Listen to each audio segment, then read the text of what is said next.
우리 학생들과 우리 학부모님들이 이 학교 생활에서 가장 힘들하고 곤혹스러운 경우가 있죠.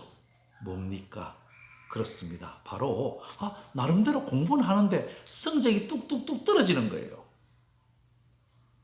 그래서 뭐 학원을 바꿔본다거나 아니면 고액 과외를 해본다거나 또 아니면은 다른 뭐 입소문을 통해 가지고 등등 방법 여러 가지 합니다. 또 어떨 때 억압도 지르죠. 공부하라고.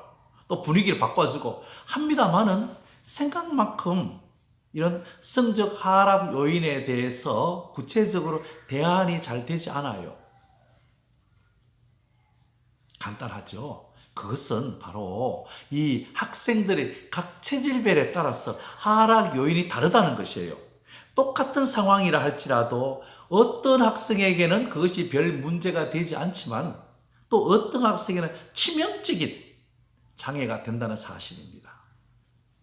그러나 이런 어떤 학습 방법에서는 중고등학생들은 나름대로 자기의 공부 스타일이라든가 또 자기의 패턴이 있기 때문에 또 과목 선생님이 다르기 때문에 좀 이것이 그렇게 학생 개별적으로 그것을 극복할 수 있는 방법이 있지만 초등학교 경우 특히 초등학교의 자녀를 둔 학부모님의 경우 정말 황당할 때 있을 거예요.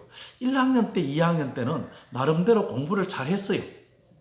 3학년 때, 4학년 때 좀 떨어지는 것 같아요. 5, 6학년 되니까 형편없이 떨어져요. 그런데 옆집에 누구는 보니까 잘해요. 1학년 때, 2학년 때 형편없었던 애가 3학년, 4학년, 5학년, 즉 학년이 올라갈수록 성적이 향상되는데 우리 집 아이는 올라갈수록 성적이 하락했어요. 자, 그래서 지금 이 시간부터는 제가 이 시간에는 이 성적 하락 요인이 뭔지 또 그것을 어떻게 다시 성적을 올리는지에 대해서 말씀을 드리겠습니다. 우선 소양인 학생입니다. 소양인 학생은 바로 첫 번째 애정 결핍을 느꼈을 때, 정서적으로 불안했을 때 이 학생은 성적이 뚝뚝 떨어집니다.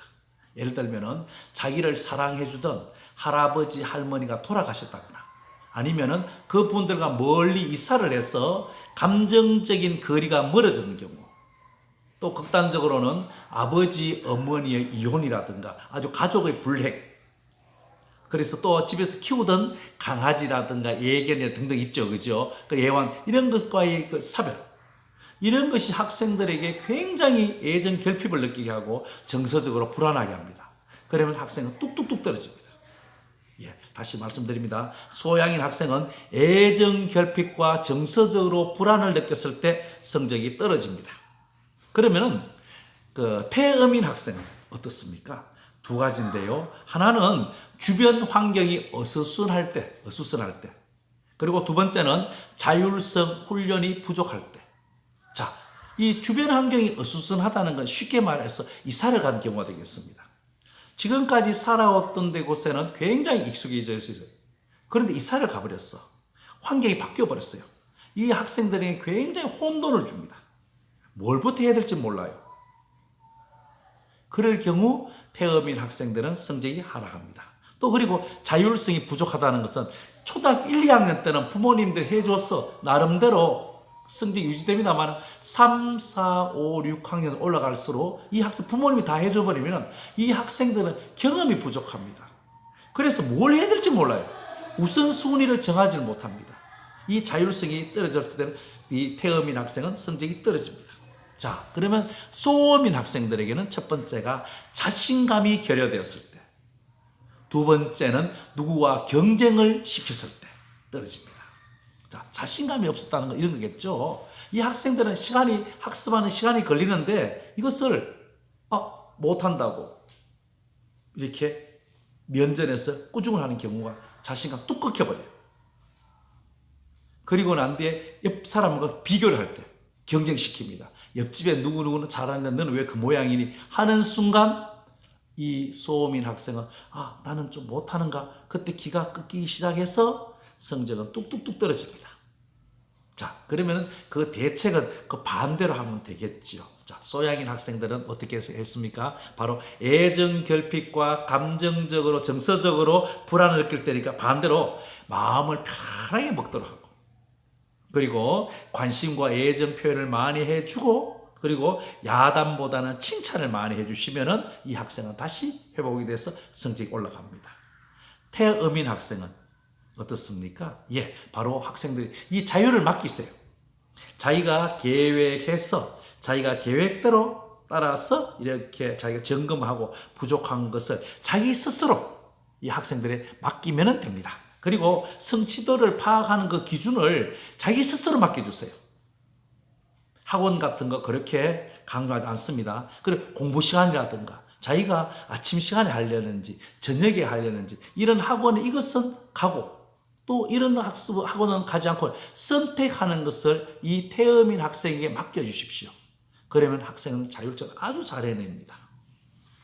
소음인 학생은요, 얘들은 처음에 잘하는 학습에 대해서 자신감을 회복시키는 겁니다. 잘하는 과목이 있을 거예요.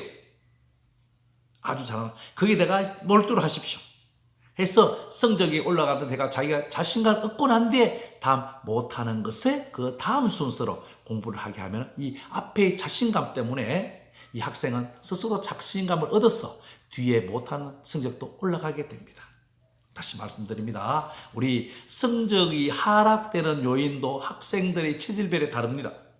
그래서 이런 학원 저런 학원 이렇게 한다고 되는 게 아니에요. 그런 어떤 그 하락 요인을 정확히 파악하시고 그것도 체질별에 다르기 때문에 그것이 있는 점도 파악하시고 그래서 그게 또 체질에 맞는 학생의 체질에 맞는 대책을 세워서 학습을 하게 하면은 알게 모르게 순간적으로 아니면 좀 시간이 걸릴지 몰라도 성적은 올라가게 됩니다. 자, 성적 하락 요인이나 성취 요인도 전부 다 학생의 체질별에 따라 다르다는 걸 꼭 인식해 주시길 부탁드리겠습니다.